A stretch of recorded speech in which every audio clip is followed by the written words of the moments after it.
Pensez qu'il y a eu, par exemple, au Myrano, un scandale dont la commission me reproche que j'y étais alors que je n'y étais pas du tout. J'ai jamais mis les pieds au Myrano où il y avait des soirées avec cocaïne et jeunes.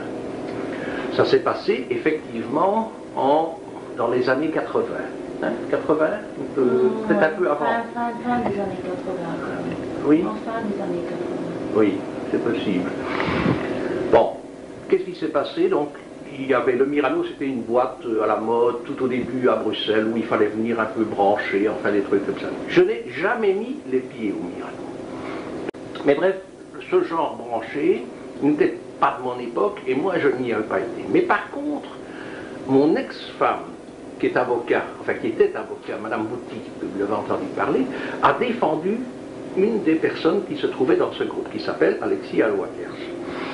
Alors, je sais des choses, évidemment, par là. Et qu'est-ce que j'ai appris?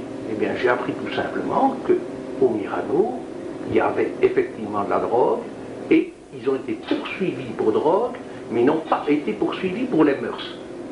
C'est clairement dit dans le rapport de la commission. Pourquoi? Le Verwilgen le sait aussi bien que moi, vous imaginez bien.